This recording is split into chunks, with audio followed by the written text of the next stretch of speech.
are already overtaxed.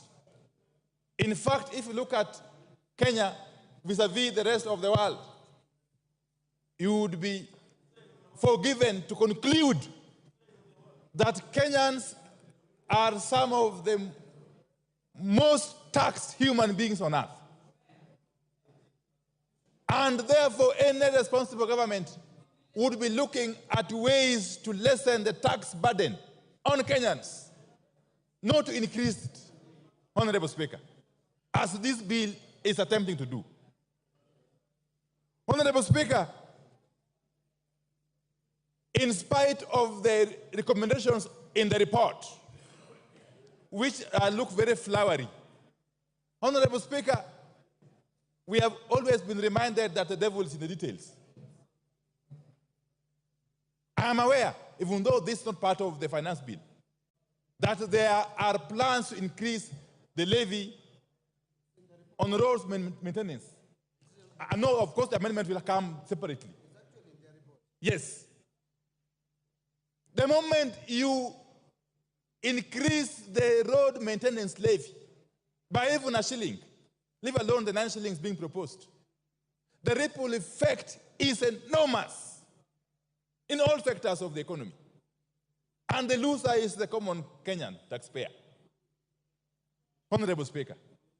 And therefore, this is a case of taking with one hand, giving with one hand, and taking back with another hand. It's not helping the situation, Honorable Speaker. Honorable Speaker, this economy has become too hostile for foreign investors, indeed, even for local investors. We have got documented cases of manufacturers who have shifted base from Kenya to our neighboring countries as a result of this unbearable tax burden that keeps shifting. Actually, you can never be sure, because it is so unpredictable that no sensible investor can actually put their money in this country. To make matters worse, we are witnessing what could be compared to the state capture that happened during the President Jacob Zuma's regime in South Africa. Honorable Speaker, and I will explain shortly. Honorable Speaker. Honorable Speaker, if you take the case of the manufacturing sector, and specifically the steel and cement manufacturing sector, that sector is now under total control. Who is being assisted as we watch? Indeed, Parliament is complicit.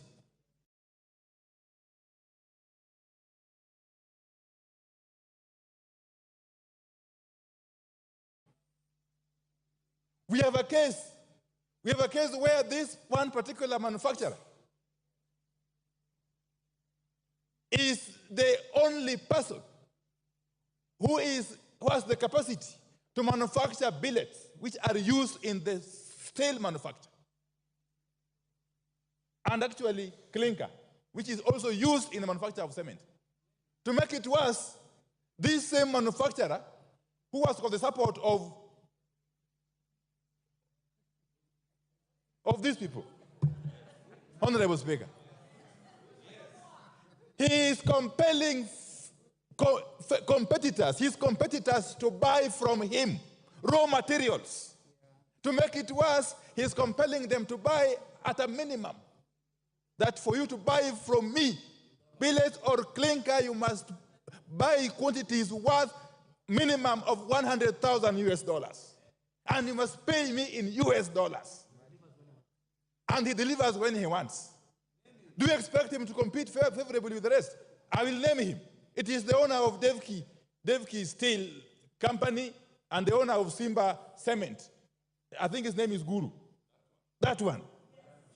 We must shame these people. We must name and shame these people. If we are to rescue our country from the clutches of state capture, Honorable Speaker, we must do so. We must do so.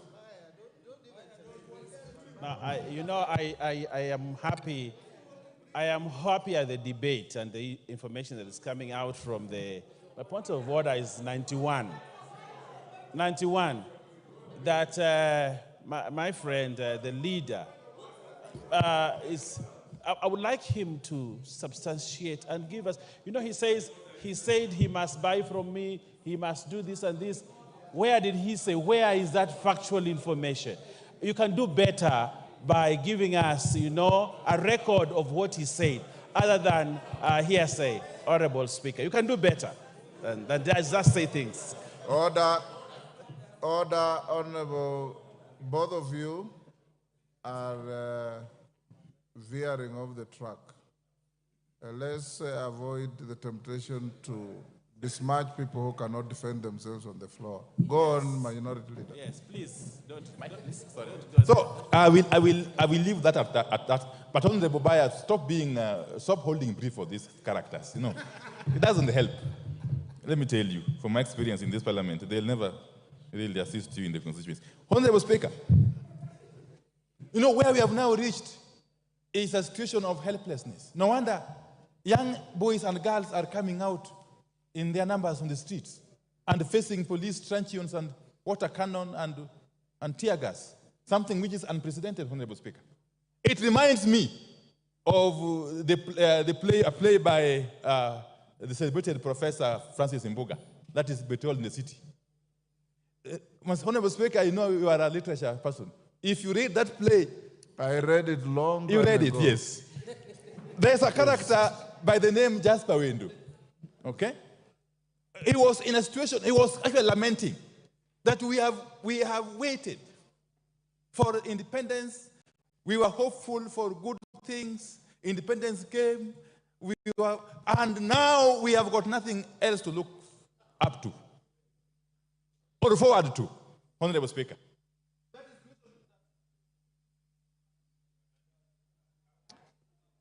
He has 15 minutes. Has he finished 15 That minutes? is the situation. Your time is up. Finish up in 1 minute.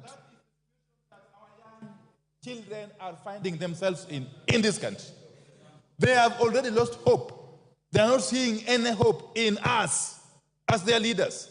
And therefore, they have taken it upon themselves to come out to the streets to defend their rights, Honorable Speaker. And as they do so, those who are in charge of the instruments of the state, especially the Inspector General of Police, must be cautioned not to misuse those instruments to interfere with the enjoyment of constitutional rights by Kenyans who are free to picket, to demonstrate, to do sit-ins, and indeed to capture Parliament. Time up. Because Parliament seemingly has become rogue. Honorable Speaker, I oppose. Osoro. Thank you very much, Honorable Speaker. Honorable Speaker, listening to my colleagues from the other side, Honorable Speaker, one needs